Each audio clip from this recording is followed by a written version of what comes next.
Hello viewers, I'm SB and welcome back to Crusader Kings III, where today we are starting a new adventure with a pretty different objective. Although I guess, actually, to say that it has any objective at all makes it pretty different from our previous playthrough. We're going to be playing this character that I've just built, the young Countess Ciara Bones of the Chiefdom of Runala, starting in 867, the earliest date that the game will allow you to start at, with the goal of bringing forth the glory of the Blood Wheel to all the peoples of the earth. Well, they need to know, right? This is for their own good. That's what I'm going to keep telling myself anyway. So let's talk about Ciara, and then we're going to get into the game and talk about our goal a bit. And I want to just warn you up front here, this is an episode where we are going to be spending a lot of time paused, crawling through menus. So buckle up, I guess. So, first of all, the deal with our character. This is the thing I want to talk about.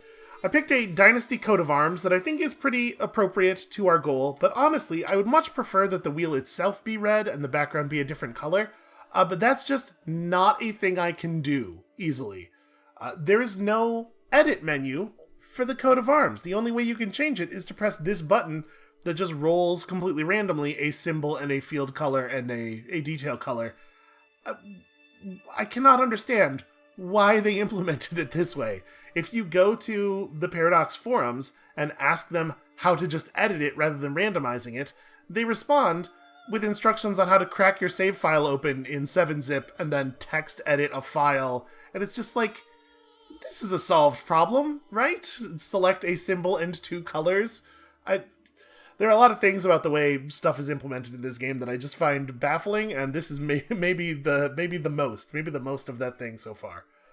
So we're going to leave it like this, because clicking this button until it gives me a better group of colors of the same symbol is an activity that has a potentially unbounded completion time, right? We're just going to live with it. I kept our character in sort of the range of a normal character below the achievement limit as far as customization points go. So I started us at the youngest age at which you are still an adult, so that you can select your education trait rather than having it assigned to you, because I want to make sure we have a lot of time to build up piety. If we're going to be starting a new religion, or at least a new heretical offshoot of our current religion, we're going to need a lot of piety to do that. I was looking around in our previous save game, crawling through the menus, prepping for this minutes ago, and some of the numbers I saw there were very concerning. So that also is why we are on the learning lifestyle. I know we just did a learning-heavy character, but the things we learned from that are that learning is tremendously important for piety generation, and also that there are a number of perks in the learning trees that are relevant to the thing we're trying to do here, right? I took for our personality a couple of things that are virtuous to our current religion for that piety income. Also, I just think it's very fun that being incredibly stubborn is a virtue in this religion. I think we can maybe do some fun character work off of that. So we are stubborn and we are just. It's all good stewardship stuff. Maybe we're going to have a character for the first time who is actually a little bit good with money. And then, I don't know that Heresiarch is helpful to our goals, and there are certainly other traits I could have taken that would be more helpful, but it's so appropriate, right? How could I not? Also, it does give you a pretty significant troop damage bonus against co-religionists, and I think that may matter. It may be the case that we're going to get into some stuff, which is also why I made sure she had decent martial and prowess, so that she can help to win some wars. Because, this is a game where a lot of war happens, pretty much no matter what you're doing. Her stats are mostly, I think, pretty strong, except, of course, for her intrigue, which is -3. Floored by the game here at 0. Because, you gotta have a dump stat, right? So this is maybe we're going to be in a little bit of danger here. We definitely want to make sure we have a strong spy master early on. And with that, let's just go ahead and jump into our chiefdom over here. Like I said, very, very edge of the map. We're very removed from other people. And let's just get in here and get a sense of the initial situation. So, of course, we have no player heir. That's a problem we're going to have to deal with. We know what lifestyle we want, so let's just go ahead and choose that. Definitely theology focused. Lots of base piety income. So, obviously, a thing that is tremendously important for us is profit. As you're going to see in a minute here, it's very expensive to do a creation or reformation of a faith. We need this bonus really, or we need this discount really badly. But we don't need that discount until, like, the moment we're going to actually do the thing, right? So that does mean that maybe profit's not, like, of immediate critical importance, but you know what is of immediate critical importance is the theologian trait, which is going to give us 20% more piety income. So we're going to be burning through this tree pretty quickly, just as quickly as we possibly can anyway. So, you know, we'll get it. We'll get it. There's no worries. It will happen. All right, let's talk about religion. So right now, we are part of the Ukonusko faith. The veneration of nature and a profound respect for one's ancestors and their traditions are what define Finno-Ugric paganism. Held in high regard amongst adherents is Sisu, a Finnish concept of stoic determination, grit, bravery, and resilience. So these are the current traits of our religion. We're not going to go over all of them one by one here, but this is sort of what we're into. If we want to reform the Ukonusko faith, this menu's a little bit different than the one I was just looking at. Do I really not get to rename it? Because, like, I was in the save that we were playing in the last episode looking at this, and there the button was not reform, it was create, and it allowed us to give it a name and name the adherents and stuff. I wonder if if a faith has to be, like, organized first before you can create new named branches off of it. That would be a very strange implementation.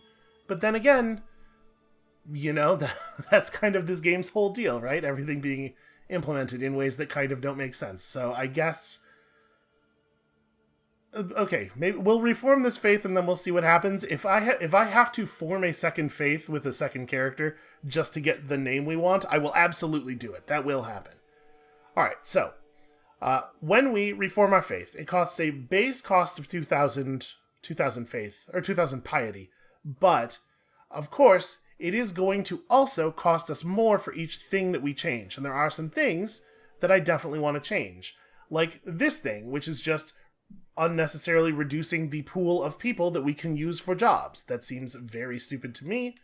So we'd want to flip that over. That's going to cost us some stuff. So here's what we're going to do. We're going to actually crawl through this. We're going to check every one of these and see what it is exactly we want so that we can figure out what the cost is actually going to be so that we can start making plans around that.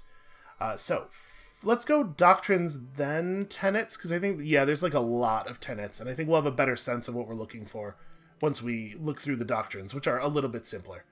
So when gender views are equal, it fixes that succession problem, but also it means that you can also have women be commanders and knights, and again, that's just like opening up your recruitment pool. That seems like a very good idea, and also we're playing a female character. It would be good if people thought that women were full members of society. Wouldn't that be a neat change of pace?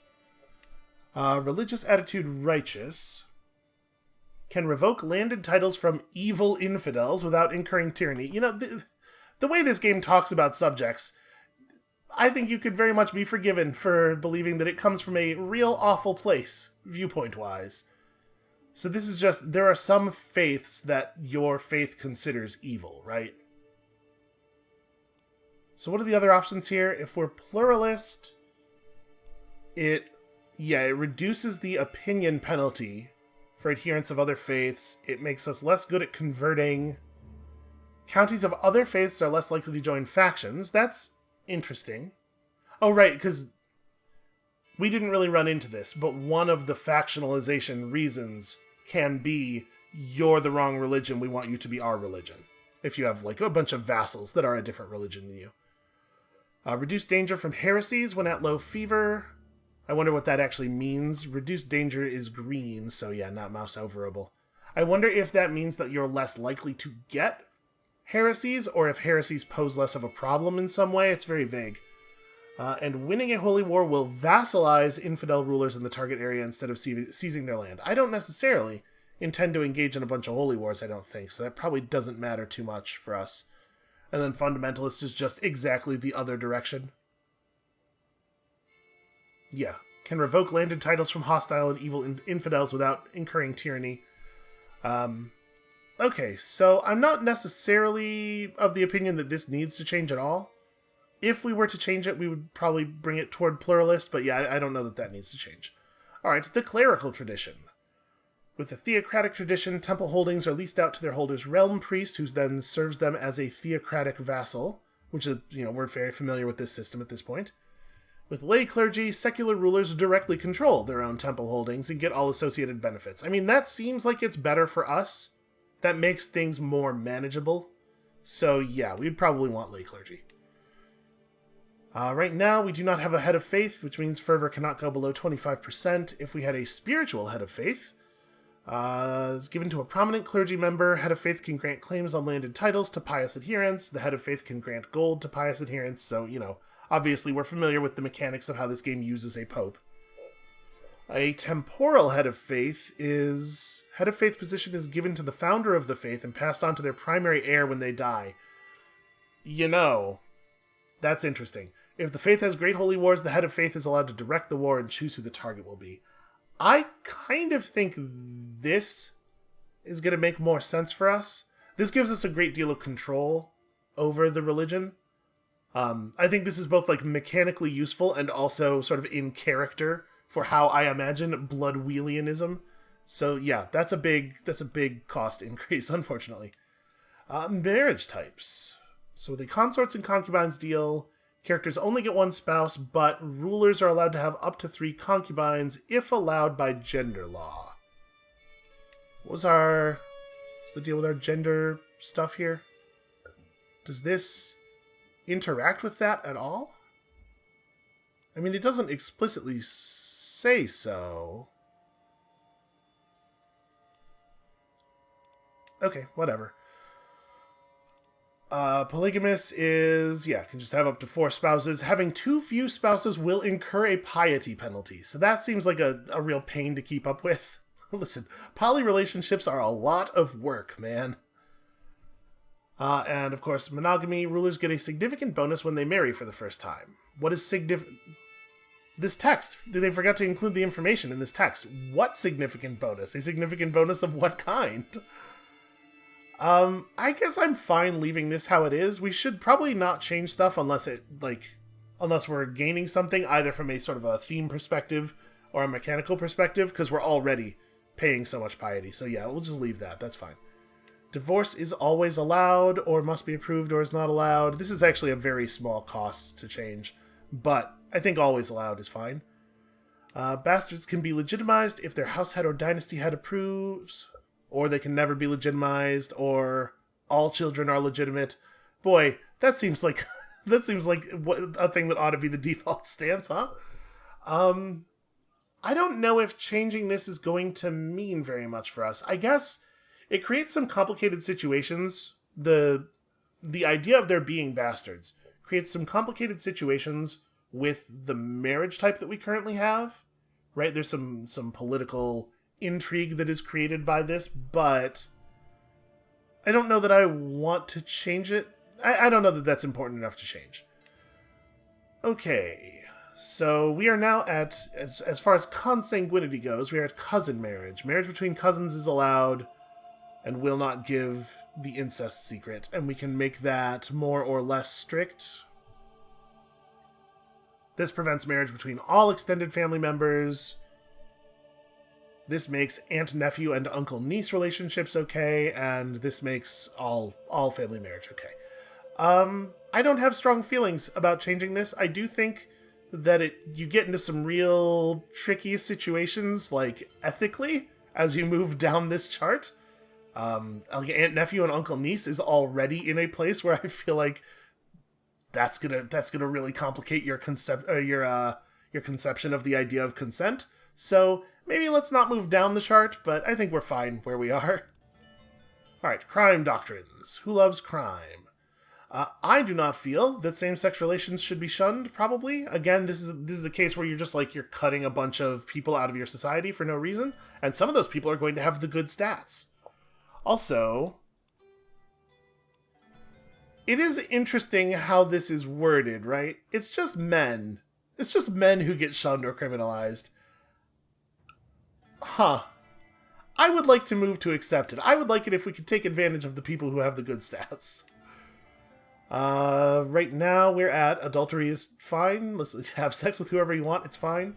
There's nothing inherently wrong about a man deciding to engage in intercourse outside of marriage, so the decision is his alone. Oh, I think maybe this is more what they meant by gender law, but that's not a good term for that, because the term gender law is not, whatever, it's fine. So we could make that stuff more restrictive. I see no reason to do that, and it's the same for female. Yeah, those are both fine. Kinslaying. Kinslayers with the Kinslayer trait are criminals in the eyes of their dynasty. What about Kinslayers without the Kinslayer trait, though? This is worded very strangely. So yeah, don't kill your close family members. As a society, we look down on that. I think that's okay, as a rule. Kinslayers with the familial Kinslayer trait or worse. I see. It's worded that way because there are different types of Kinslayer traits. But if you're going to do that, you can't have one of them just be called Kinslayer with no additional words on it. I don't know that we want to change this necessarily. I think that it is bad. We should discourage the slaying of close kin. Characters who kill kin are not seen as Kinslayers. Well, that's just a denial of reality. Alright, deviancy. Characters with the deviant trait are shunned. Oh, here's the thing I really have a problem with in this game. They're so nervous about saying anything at all about sexuality, it seems like, that they just don't want to define this word. But, I think that there are some things that are probably thought of as deviancy that are fine and other things that are not fine, and I would like to be able to make this decision on a more granular level. Obviously, the iconography here implies that we're talking about having sex with animals, and I feel like you should probably not do that. I think that that's not great to the animal. But there's probably a whole bunch of stuff that counts as deviant within the game's logic that is actually fine and very much falls under the let everybody participate in society idea. There's a line there, and the game's going to force us to draw it in a real arbitrary place, and I would like to draw it in a different arbitrary place, basically, is what I'm saying. I guess for now we'll leave this where it is, because some of the types of things that fall under deviancy here are definitely past the line. But yeah, the game has some views. I think it's pretty clear at this point that I gotta wonder about. Characters with the witch trait are fully accepted. Of course they are, and they should be. That's obviously fine. And clergy doctrines. So right now we have the clerical function is recruitment. What a weird way to word that. Members of the clergy can serve as commanders or champions. All clergy get +4 prowess just for being clergy. Seems pretty great. We do lose some taxes this way, but we get a very large bonus to reinforcement rate. If we do this instead, they turn the taxes into popular opinion, which, that's not bad. And if we do it this way, we get all the taxes and also control. The Elder derives its authority from Ukko himself, and that still applies here on Earth. I think we're fine leaving this where it is right now. I think alms and pacification also seems like a good idea, but, like I said, I expect there's going to be a fair amount of warring going on, so having clergy who are really sick at battle is maybe a good idea. Members of the clergy are allowed to marry. Yeah, seems like that ought to be the case. Gender has no influence on who can be granted temple holdings or serve as a court chaplain. Yeah, again, seems like that ought to be the way. And then our current clerical appointment rules are temporal and revocable. Rulers appoint their own realm priest, and they can be fired and replaced. This is exactly the one that I would want it to be, so I'm real happy to see that it's already that. So that's got us at about 3,000 faith, but we haven't touched the tenets yet. So, there's 3 of these. It's just 3 items from this great big list, and we absolutely are just going to go down and look at each of them. Because we got to figure out what we're trying to build toward, right? So, adaptive makes your counties less likely to be converted, and infidel vassals are less likely to join independents and populist factions. And it makes us more, it's just be more tolerant of people who are not your faith. But we have to go with the pluralistic religious attitude doctrine to get this. It doesn't seem bad. I don't know, it doesn't jump out at me as a thing that's this is definitely what Bloodwheelianism is, but yeah, it seems alright. Asceticism gives you access to the decision to meditate in seclusion, possibly gaining theological insights, makes temperate a virtue, and a whole lot of things sins. Although I guess 3 of those things are just different levels of reveler. I like Reveler. I don't really want Reveler to be a sin. I think we're probably not ascetics. This allows adherents to divine the stars and also makes your boats really fast. Astrology seems like potentially a good trait. I'm going to click that in. The thing is, the Blood Wheel's from space, right? So I think it makes sense that we'd be into astrology.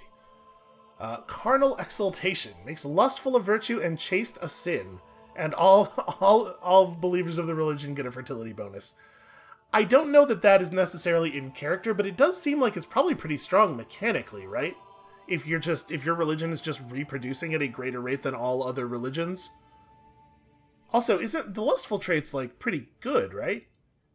Yeah, fertility up, seduction, skill up, intrigue up. It gives 2 points of intrigue. That's interesting.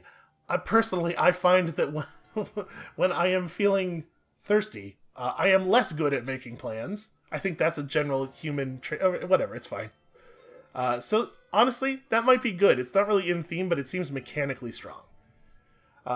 If you are a Christian syncretist, you consider Christian faiths and are considered by Christian faiths to be hostile instead of evil. Okay, it makes Christians not hate you so much. Makes compassionate a virtue and callous and sadistic sins.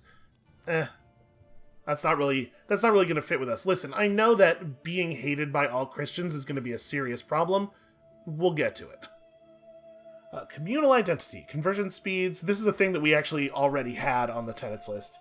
I don't think that this is great, especially because we're talking about wanting to spread the religion. We don't want a penalty to conversion speed in counties of a different culture, right? I think that's counterproductive. With communion, characters can seek indulgences from their head of faith to pay gold instead of in exchange for piety, and you can get your sins forgiven in a sort of an official capacity. I don't think that this really fits. I mean, honest being a virtue and deceitful being a sin is probably a good thing, right? Because it's dangerous to have a lot of deceitful people around, but yeah, it doesn't necessarily fit where we're going. Divine marriage is better than normal marriage. Adherents who are married to a close family member have oh, okay. This is about like keeping your family tree sort of a straight vertical line. The monogamous marriage bonus also grants a large amount of piety if you are marrying a close family member. Yeah, I don't think that fits with our deal. It would require a doctrine that we're not going to take, so. Eastern syncretism is just, it's Christian syncretism, but for Eastern religions. Esotericism lets children potentially gain the wise man trait and makes, all of that line of traits virtues. Okay, that's interesting, but probably pretty narrow. That seems like one of the least powerful options we've seen so far. Sanctioned false conversions. Conversion resistance up, and characters and counties may sometimes reconvert back to this faith if led astray. Honestly, that might be valuable. It might be hard for us to gain a foothold in the parts of the world where people are very evangelical otherwise, using that in sort of a general English way and not the specialized religious way that is often used today. I'm going to click it. We'll see. We might not keep that. So where were we here? We were somewhere around esotericism.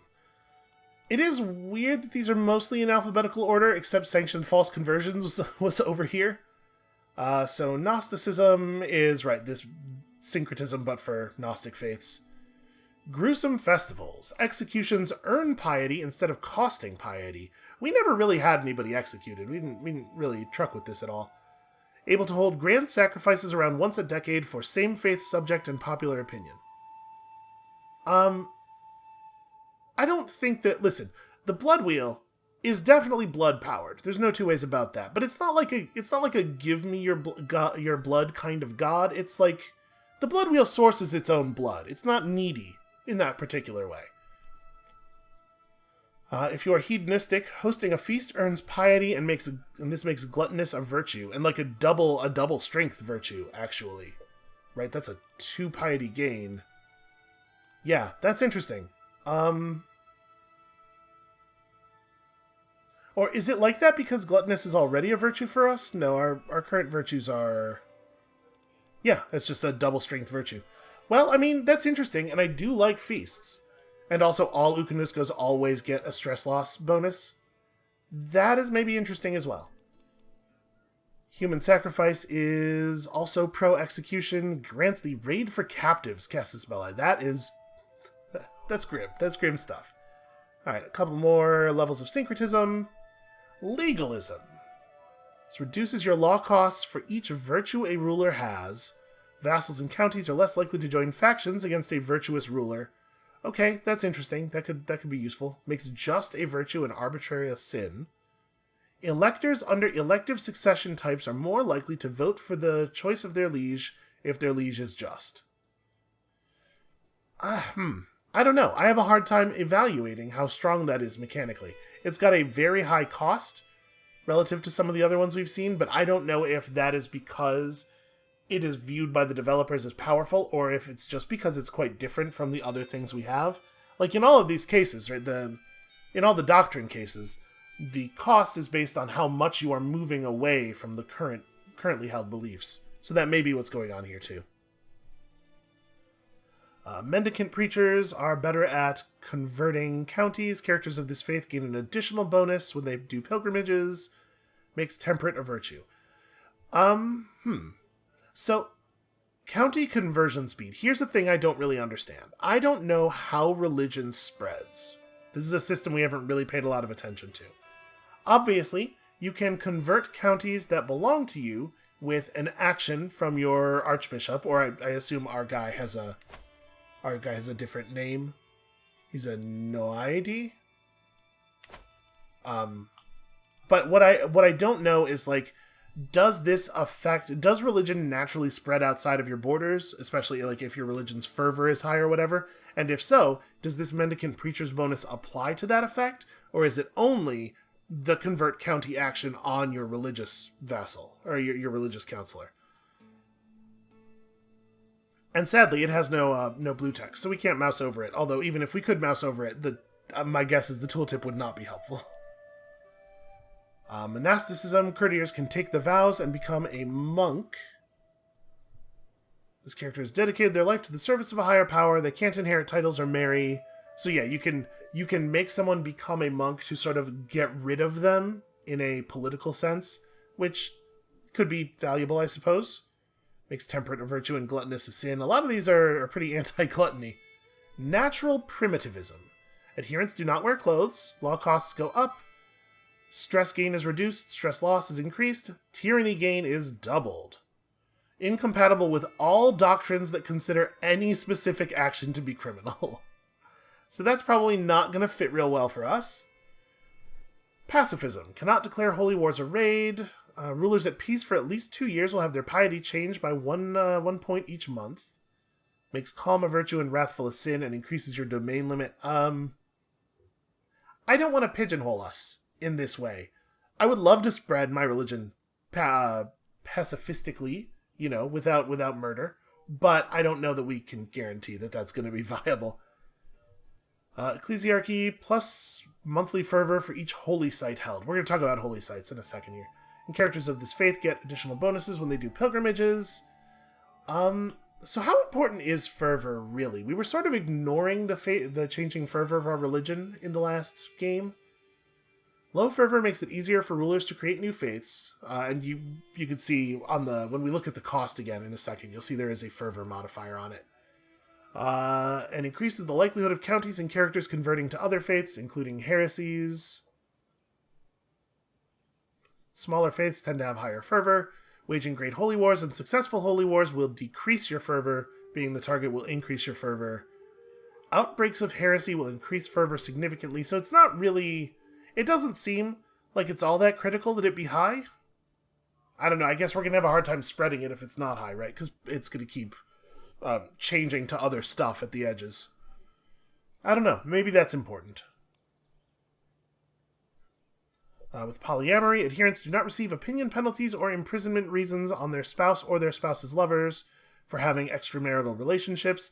We've sort of already covered this at the doctrinal level, right? Pursuit of power. Rulers have a conquest casus belli against neighboring rulers, and prestigious rulers can use an invasion casus belli once per lifetime. Prestigious could maybe be a little bit better defined there. It's probably referring to having a certain level of fame or something, Or maybe it's just an action with a considerable prestige cost. Makes ambitious a virtue and content a sin. Boy, what a nightmare of a society. And all Ukanuskos gain less tyranny and can create titles more cheaply. This seems bad. This seems like bad news for us. Reincarnation. County conversion resistance up. Children have a chance of being considered as the reincarnation of an ancestor, giving bonuses to piety and opinion. Huh, that's an interesting idea. I don't know that that's a belief that we have. Rulers with high learning may condemn their sinful vassals. The more sinful a vassal is, the less learning their ruler needs to condemn them. Condemned vassals are seen as criminals, and as such you can do the stuff to them that you can do to criminals. That's interesting. That's an interesting way of giving religious leaders a lot of extra power that I don't necessarily know we would even want to interact with if we had the option. Ritual cannibalism. Makes cannibalism a virtue. Like a double virtue. I don't think we're into that. I don't think that's where we're going. Hosting a feast earns piety. Vassals are more likely to attend your feasts, and those who refuse to come will lose piety for doing so, and it just makes everybody like everybody. Everyone loves a good celebration. Here, rulers can host other characters as an honored guest, spending piety in exchange for increased opinion, makes generous a virtue, and gives a bonus to piety per powerful vassal on the council. That's a pretty considerable bonus, too. Like, if you look at our current piety is not even 6 per month, so an extra 0.3 per month up to 5 times does seem like a big deal. Maybe we're really into ritual hospitality. Does that make sense? I don't know. Well, I'm gonna click on it and we're gonna keep looking here. But I do think that that's very compelling. Sacred Lies. Adherents earn piety for successfully completing intrigue schemes. Oh man. I wish the Durbell had had access to this. Adherents are more willing to become agents in the schemes of others, makes deceitful a virtue and honest a sin. I am really pleased to see that they are at least trying to put forth some, like, interesting alternate history kind of stuff here. This is a cool one. I don't think it's appropriate for us, but I do think that it would be fun to play a game where you're building, like, this religion. The Sanctity of Nature makes buildings cost more, increases popular opinion everywhere, I guess, and then lowers your attrition and gives a bunch of advantage in certain types of wild settings. Advantage seems really important, and 5 seems like a lot relative to the amounts of advantage that, people have by default. So I could definitely see this being valuable. I mean, we're probably going to be fighting in a fair amount of taiga up here. I don't know. I don't know if we want that. Sky Burials. Rulers can give their ancestors a sky burial, gaining piety and pleasing their vassals, and it gives you a disease resistance bonus. What exactly is a sky burial? It is far better to allow the dead to be consumed by scavenging birds, where in a final act of generosity they can feed the world which fed them. Well, okay, again, the blood wheel is from space, so this does kind of feel appropriate, right? A sky burial is as close as we're getting to a space burial. And I do like things that allow me to gain piety, although I guess the thing that's, the reason we most need to gain piety is a thing we will have resolved before we can pick new beliefs. But honestly, I kind of feel like Sky Burials is really on theme. Tax non-believers, domain taxes for different faiths up by 20%. I bet they're going to love that. But military service is mostly for people of your faith. I don't like this one too much. Especially since we're planning to convert as many people as possible, right? Unrelenting faith, members of the clergy can serve as commanders or champions. This is already true, but this would make it so everyone in our whole religion got +4 prowess, every person who believes in this, which definitely seems interesting. And then the faith hostility advantage is just anytime you're fighting people against whom you are hostile. Yeah. Rulers can decide to take a vow of poverty, reducing monthly tax but increasing monthly piety gain, makes generous a big virtue and greedy a big sin. And then, of course, warmonger. At peace opinion instead of offensive war opinion. That's just, not even words. I mean, that's words. It's not even meaning from words. So there's a penalty. This makes sense to us because we know that there's a penalty that is called offensive war and opinion penalty. And so you don't get that, and instead you get this other one. Rulers have a conquest cast spell eye. Prestigious rulers can use the invasion thing. The head of faith can declare great holy wars. Members of the clergy can serve as commanders or champions. Okay, so there's, with some of these things, like allowing your clergy to fight, there are a bunch of different ways to get the same effects. So I'm a little torn here between like ritual hospitality and sky burials. I think they're both kind of on theme. And also ritual hospitality is like pretty good. How much do we want to sacrifice a thing that feels really appropriate for the mechanical strength of ritual hospitality? You know what?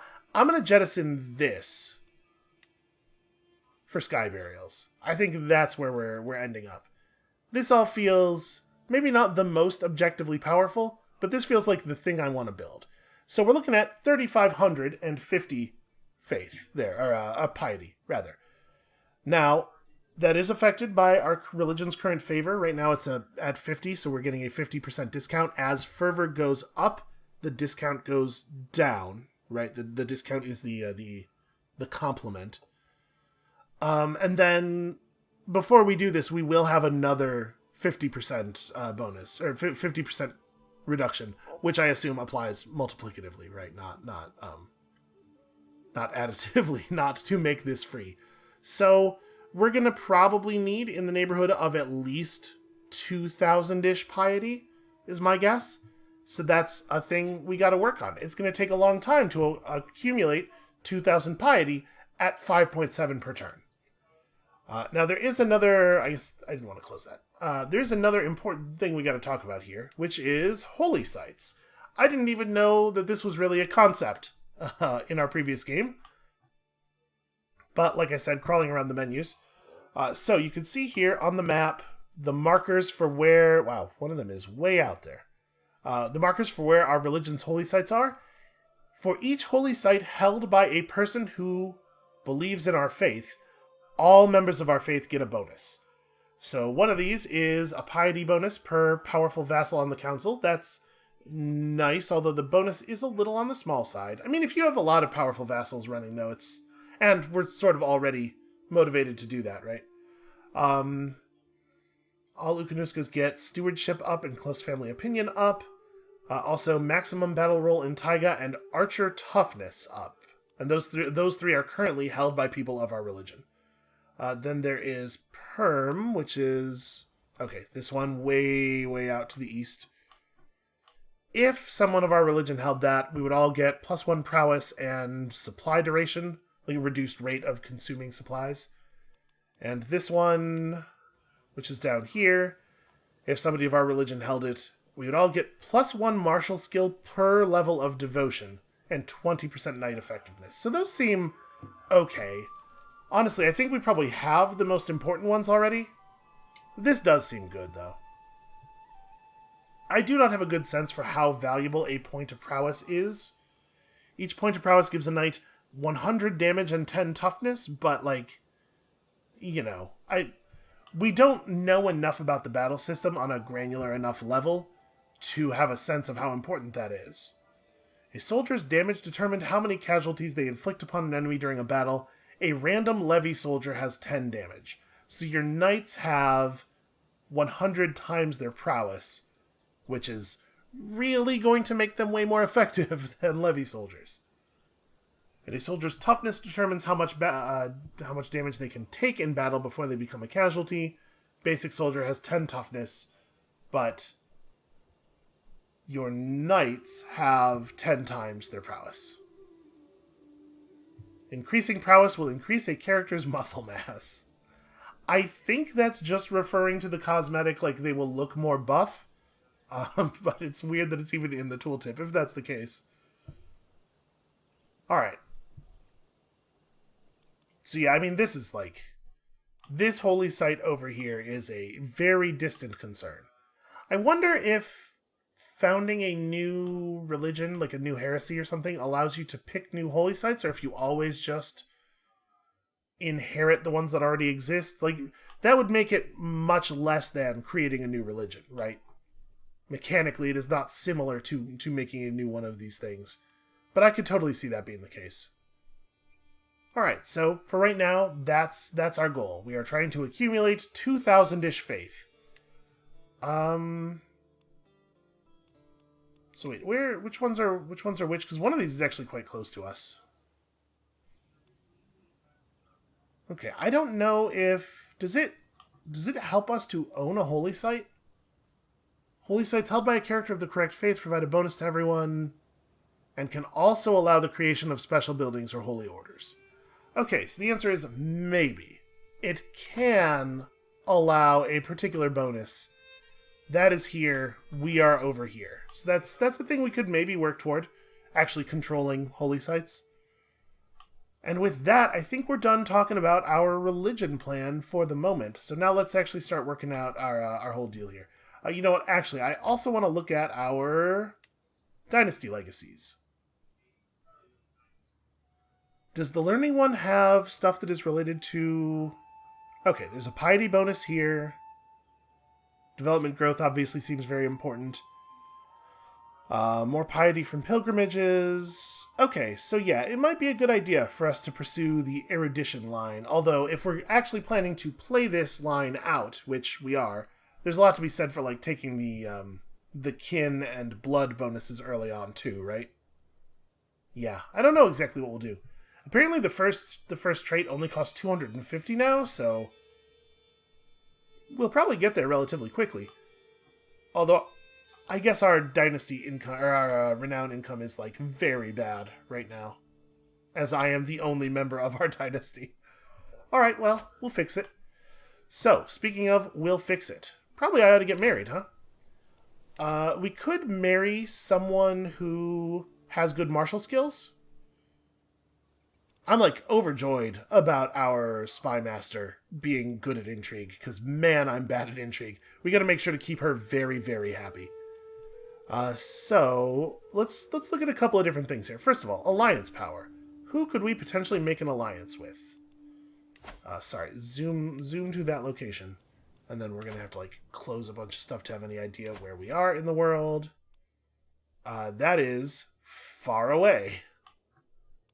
How big are they? I mean, it doesn't matter, right? It doesn't matter. At that range, we would never see their troops, no matter what. So that's not a thing worth considering. You have a house symbol. It's very similar to mine. Where is this one? Closer. Considerably closer, in fact. And they have a troop size of...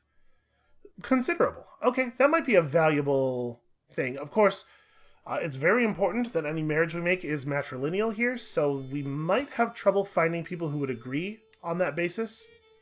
Yeah, we'll not accept minus 1,000 matrilineal marriage. Yeah.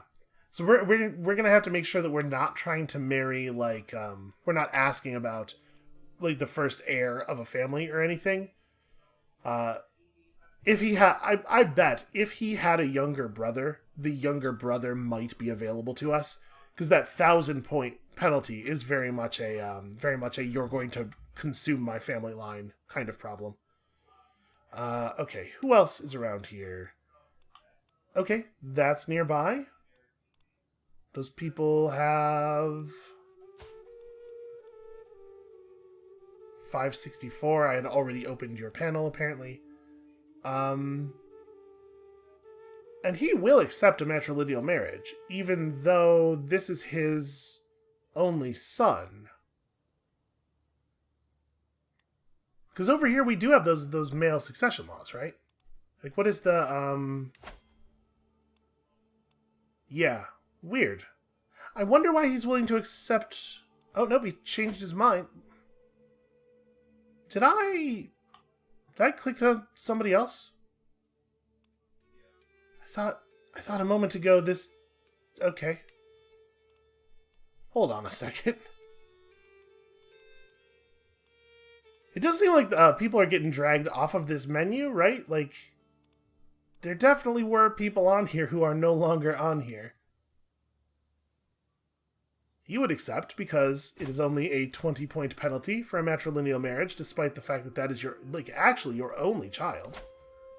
And your only heir. Oh, and there it goes. Will not accept negative 946. So I guess when it initially loads them into this screen, it's showing the wrong number, and then when I check, the game is like, oh, shoot, I just noticed. No, absolutely not. I sort of wonder if we would be allowed to, maybe if I restarted the game, if it would put those people back on the list, and if I just clicked without opening up the who are they window, if it would accept the marriage when it really, really shouldn't. But the point is, we have access to some alliances that are proximal and potentially militarily useful. What about a marriage for martial skill? Who's in the pool for martial skill? You're a little on the old side, but that's a 25. Holy cats! Like, who are you? You're just a wandering murderer, a skilled tactician, a forder. You're a bear. That's probably useful in combat. I wouldn't want to fight a bear. And also a strategist. And chaste, and trusting, and honest. Wow.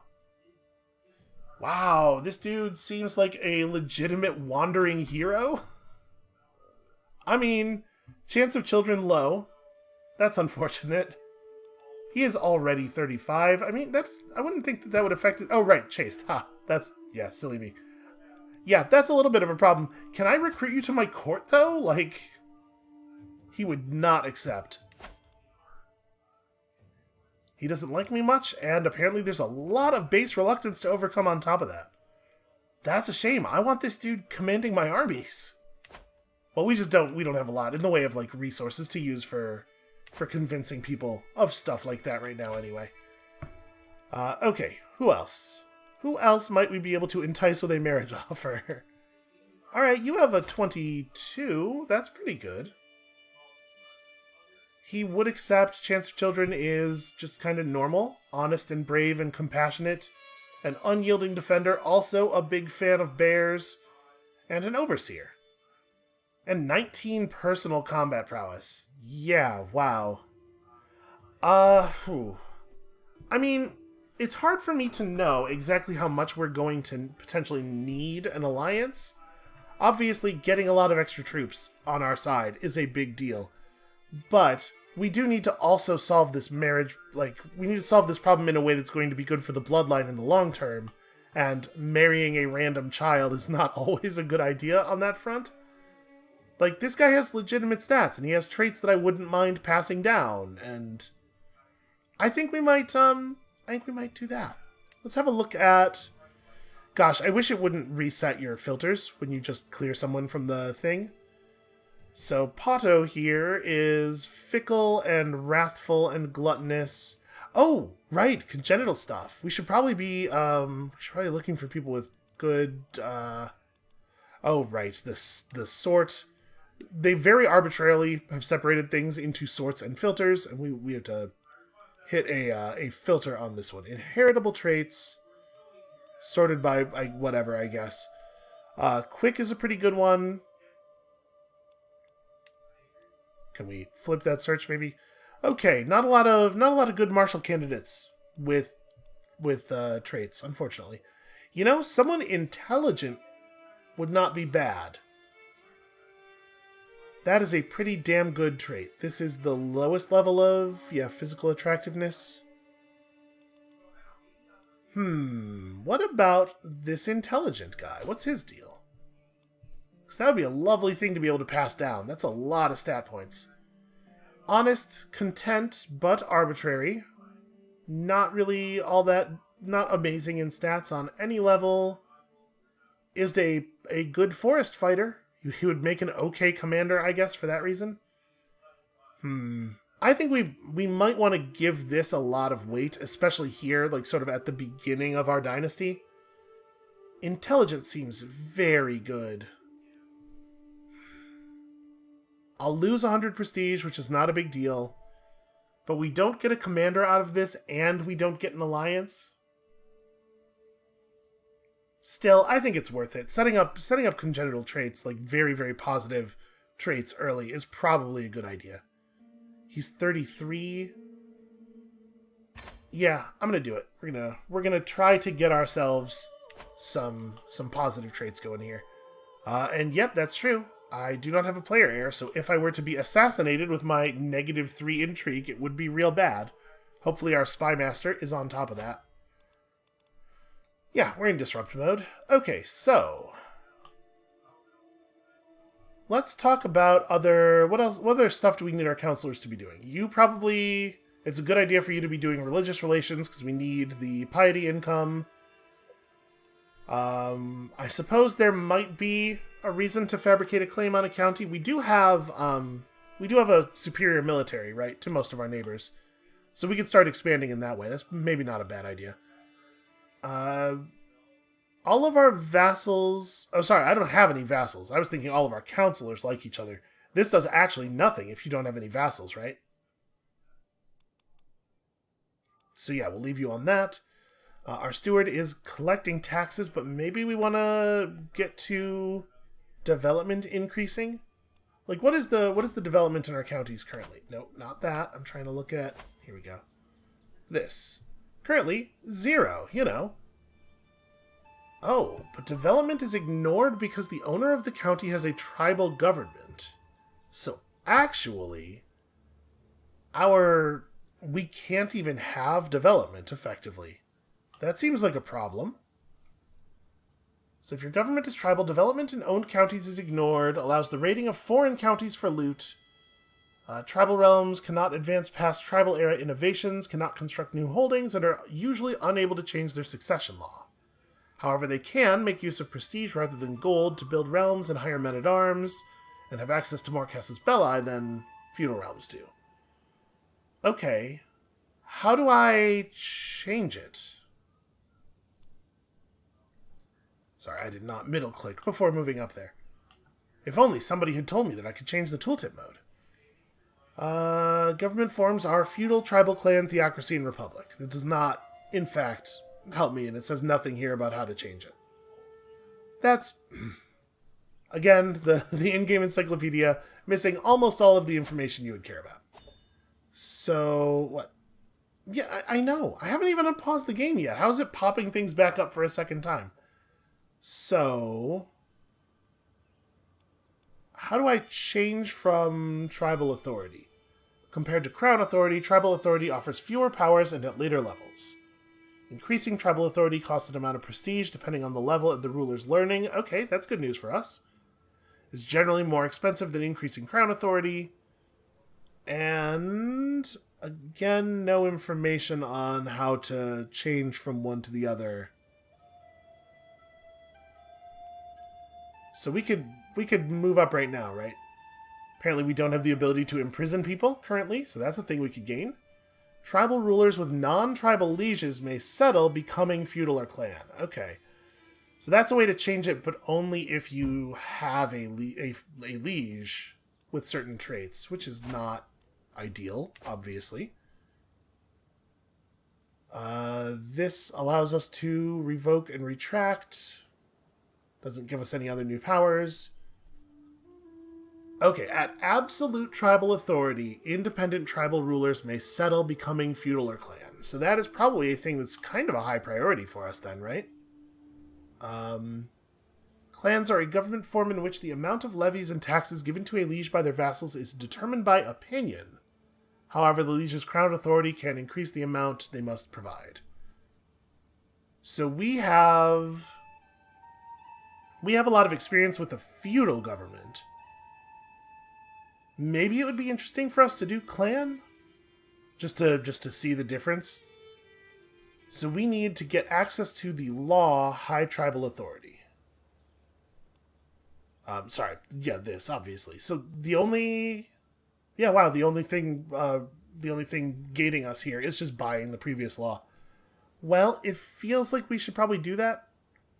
Right now I'm getting direct vassal opinion bonuses, which doesn't matter because I don't have any vassals.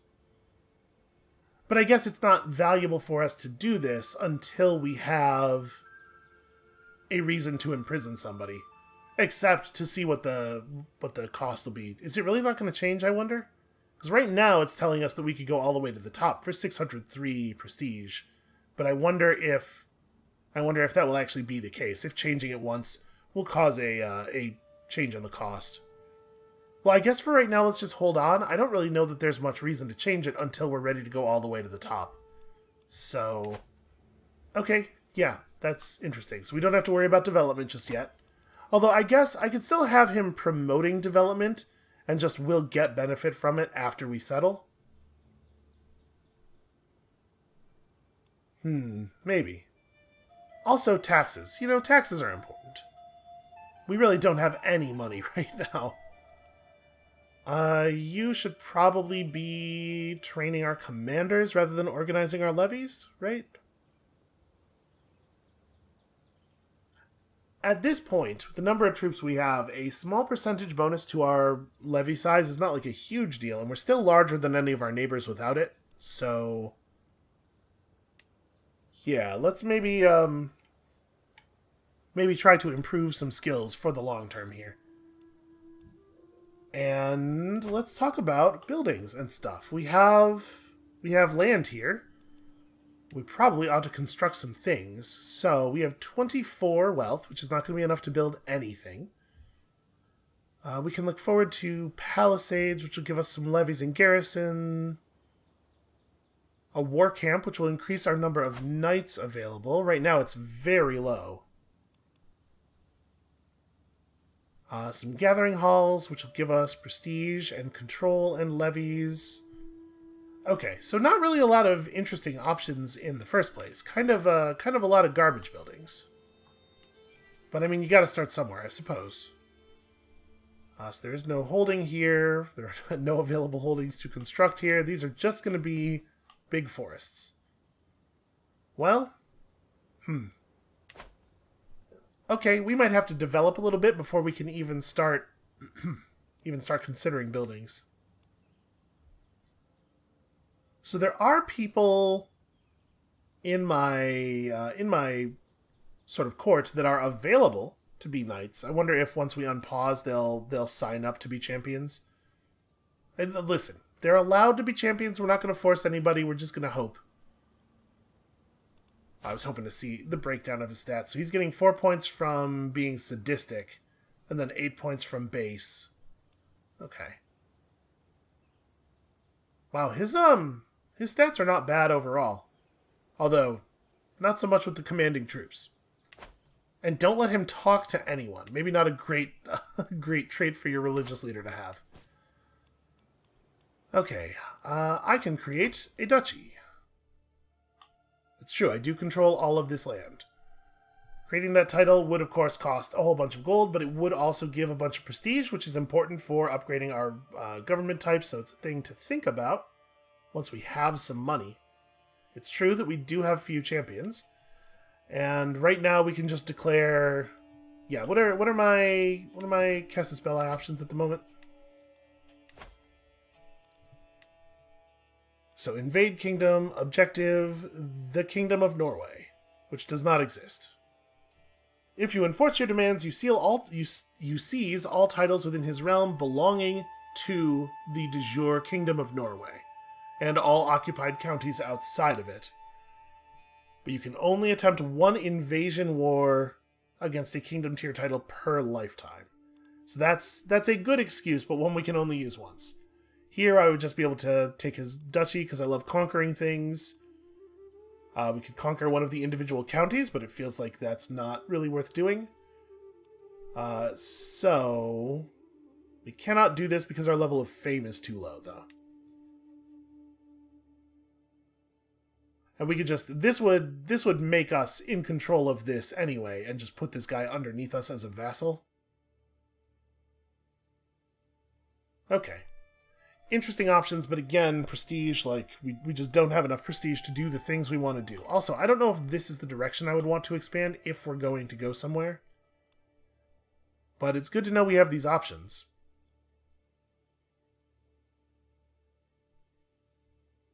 So, okay, if we had the 500 to cover this, we'd be fine? Or no, your level of fame is less than distinguished, so I think that would still be blocking us either way. How much fame do we need to become distinguished? We need to gain 1,000. And we gain, every time we gain prestige, we gain the same amount of fame, right? And that's just, usually you don't spend fame, fame accumulates. Alright, so for the moment we kind of have to just, like, chill. We have to just gather resources. We could invite champions. We could go on a little pilgrimage here, which we probably should do as often as we can, right? Because we're going to need a lot of piety. But these are expensive. It can go... Wow, minimum cost 100 wealth, and longer journeys are more expensive than that. Call Hunt is... Okay, Call Hunt's real cheap. I mean, I say real cheap, but 17 is 8 months of income for us right now. And we don't have a court physician, is that true? Yeah, we probably should. We probably should have one. Although I guess I'm probably not, like... It's not desperate. What is Defenders of Uko? Win the loyalty of the tribes and unite in defense of Ukonusko. Change government type by adopting feudalism. I don't know that I want to adopt feudal ways. I kind of want to try this clan thing. Alright, so yeah, I guess for the moment, maybe we just don't do anything. I could use the prestige. But we also just really need a lot of money. Yeah, I guess let's do this. We'll take a real cheap hunt here. And then we'll just let time roll forward while we accumulate resources. Alright. We have a husband. We can now start working on that player heir problem, and hopefully our player heir will be real smart. There's something majestic about the way the heart gazes across the landscape. From behind the bushes I raise my bow. I silently glance over at my no ID. I should probably figure out how this word's actually pronounced to see him doing the same. So I could let him take it, but he likes me already. We don't need to let him take it. I'm going to bring it down myself. I could use the prestige. Also, if we can actually gain hunter traits, I think that would be very helpful. The hunt is drawing to an end. We return home reinvigorated. I get another 150. So in theory, we could just go ahead and push all the way up to absolute tribal authority right now, right? Provided that these values are actually correct. Wow, our learning skill is providing a significant discount. So, like, why would I not do that? What is the reason not to do that? I don't know. It seems all positive for the moment. Once we have vassals, things will be a little different. But yeah, I'm gonna do it. Let's just pass these laws because we want to know. Okay, we have to wait 10 years. Well, then it's a good thing we're getting started early because we definitely do need to do that. So now what? Now are we just gonna wait a little bit here? We can invite champions in. At least 3 able-bodied men with 12 or more prowess. I mean, that's pretty good. And it turns out knights are a pretty significant thing. Like, we would replace some of our really, really weak champions, and that feels like it'll be a big deal in terms of actually successfully doing war. Yeah, I think we should do that. Champions are going to be a big part of the fighting, because the armies are so small, I think, so... Send the herald. I need guys who are willing to kill for the blood wheel. And then we gotta start looking at killing for the blood wheel, I think. Working in the general direction of that, Oh, right, but we have to recruit them independently. I mean, a lot of the time they're real cheap. So he has 14. Does it say anywhere... How long is he going to be my guest? They will only stay for a limited time. It doesn't look like it indicates... I might have like a court display, though, that tells me more. Do we have... Ooh, an experienced schemer. We do not have an indicator, as far as I can see here, when people will leave. It might not be predetermined. So he has 19 martial, 14 prowess, and rough terrain expert, which could be relevant, like our capital's in the mountains. There are definitely mountainous places around here, although I guess these are actually hills. There's mountains down there.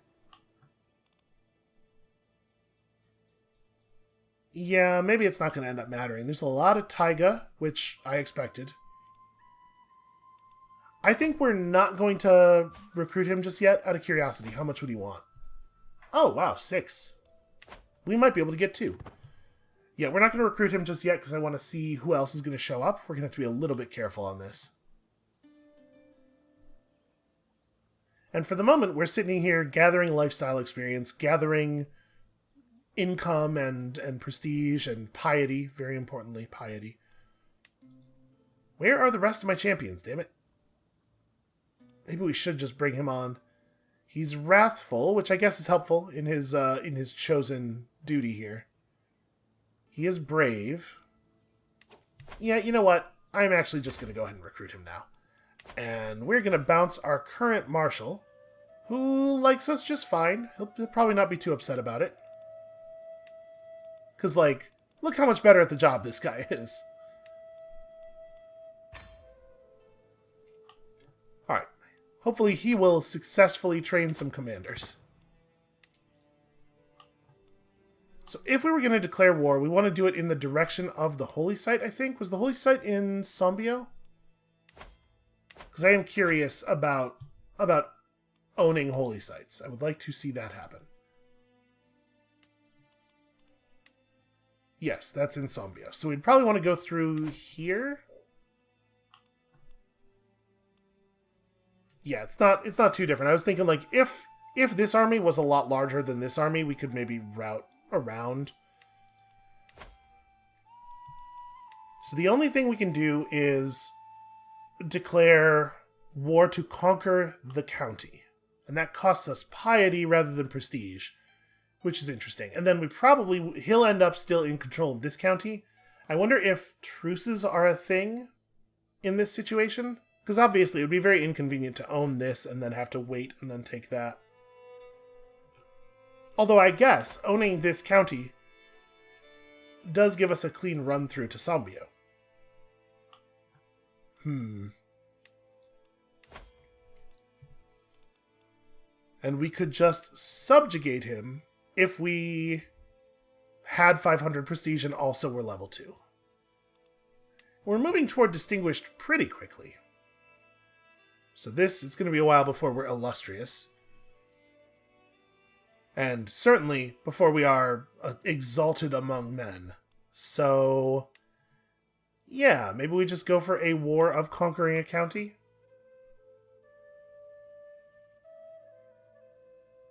So he's showing 650 troops, and I'm being told that's similar to my 880. I don't know if I agree with that math.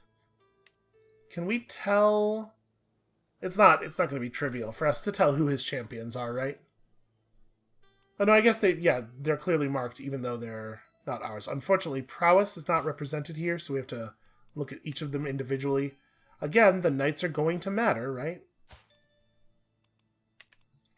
So he's got some real crappy ones, which I'm happy to see. His spymaster is one of his champions with 2 prowess. Just terrible. I think we could take him. Let's do it. I will take your county from you at a cost of 50 piety. So let's move the rally point over closer to the situation and raise.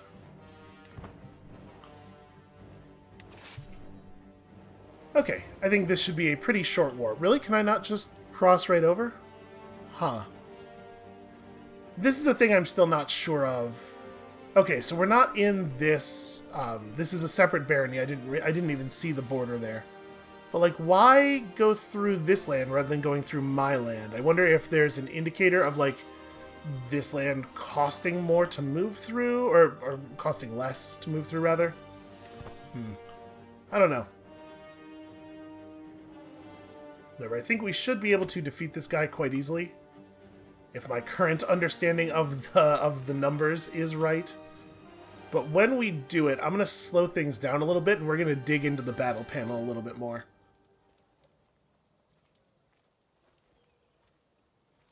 Oh, he's raising more levies. Get over there. Okay, so hold on.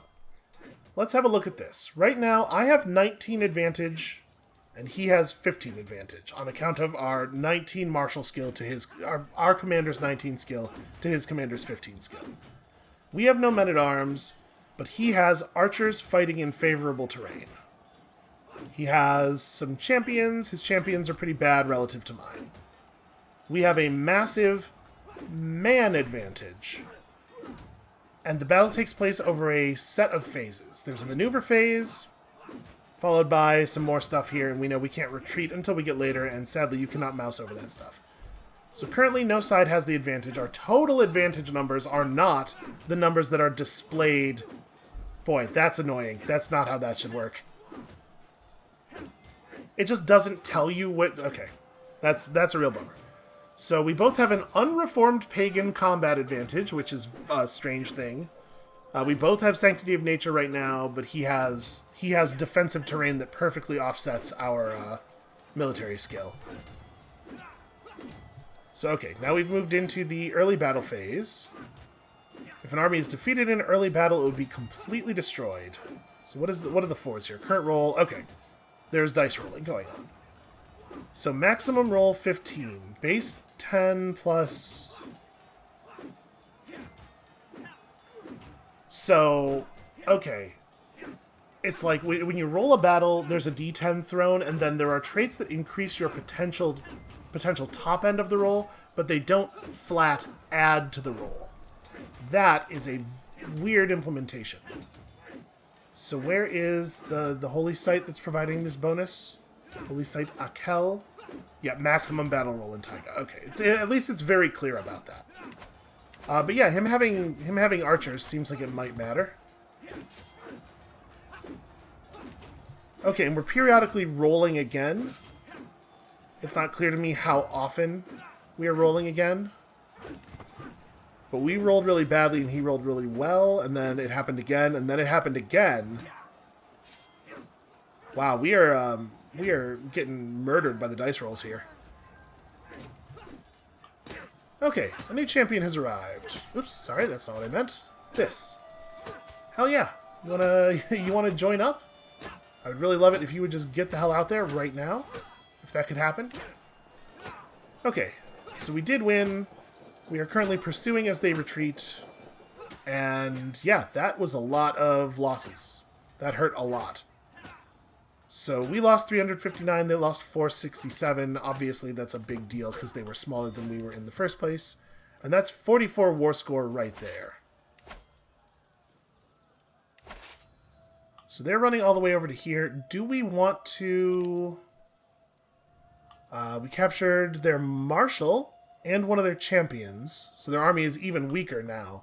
Do we want to pursue them or do we just want to do the siege? I mean, I guess I can just do the siege. If I pursue them, it'll prevent them from reinforcing. But the siege just wins us the war immediately. Yeah, I think let's just hang out and do the siege, and we'll consider ransom after war score has been inflated through other means. Moving around in the taiga is not easy.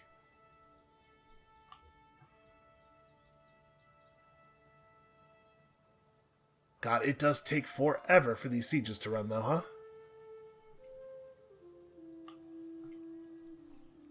So we're supposed to get one more, knight showing up. One more potential champion showing up, right? Hoping that will happen soon.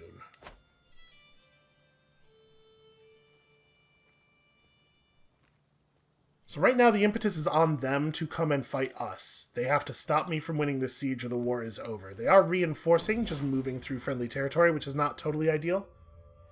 My lady, my Noyadi approaches me with urgency. A local merchant has a copy of the compendious book on calculation by completion and balancing, but refuses to sell it to me. If you would make him see the error of his way, I would be in your debt.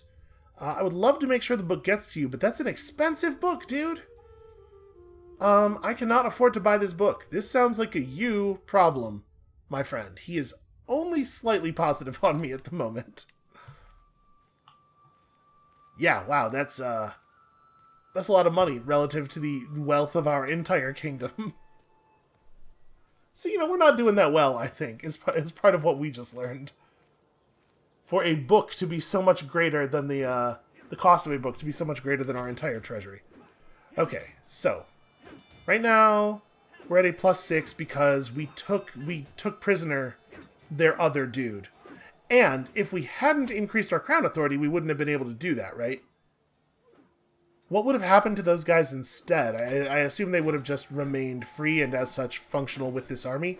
So actually, that change may have been a big deal, because we cost them 5 whole points of advantage by doing that. Okay, battle roll in our favor, battle roll massively in their favor, and then massively in their favor, and then massively in their favor. Yeesh. We are very bad at dice. Fortunately, we are very good at numbers. Alright, I mean, that's gotta basically be it, right? And we are getting a little bit of fame every time we do battles. That's good. We do need fame. And now it is winter, and we're losing supplies, like, very quickly. That said, we have a lot of supplies. Here's our third fellow. A rational craven with a mere 11 prowess. Hey, doesn't the decision say that it will invite people?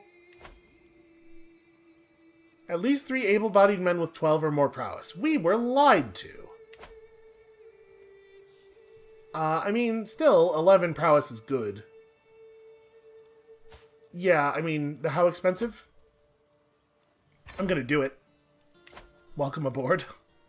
I wonder if there's a more detailed readout of the results of a battle. Like the little pop-up that we get when we click on the "You won the battle" notification was fine, but I wish it had like it gave me a better sense of like how much the knights contributed versus how much the levy soldiers contributed and stuff.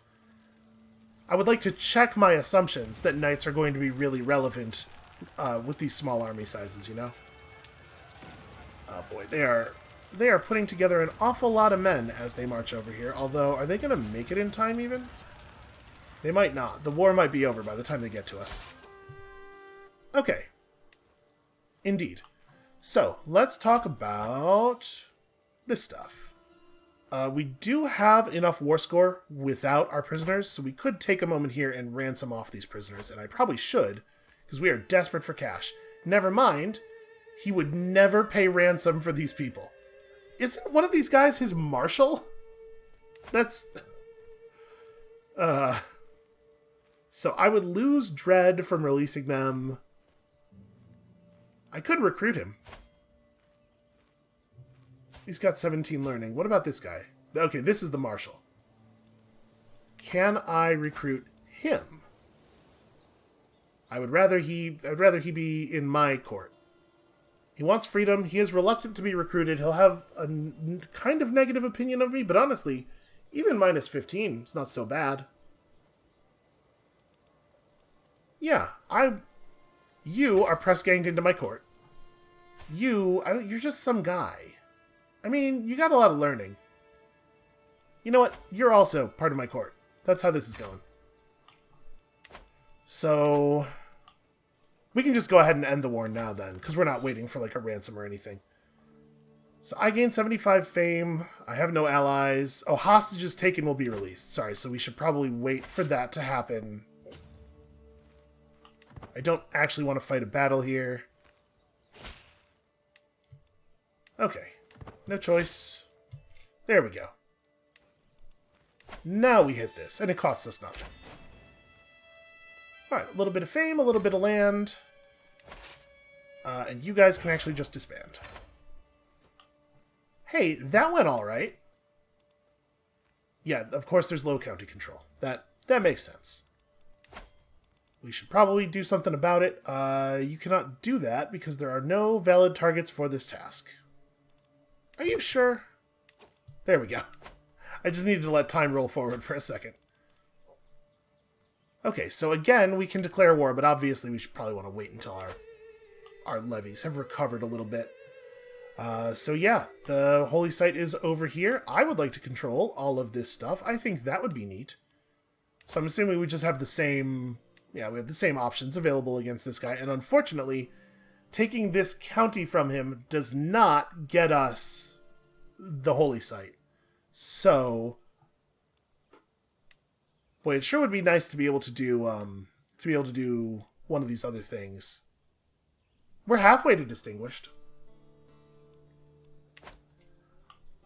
Alright, I'll have to think about what we want to do. But so we've sort of established a direction here. We know where we're going. It's also worth noting that continuing to do this is going to just keep leeching off our piety, right? It's not necessarily a thing I want to be doing.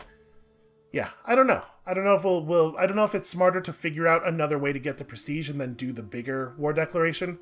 We'll see. I will think about it, and I'll do a little bit of research. But that is all we have time for right now. And thank you all so much for watching.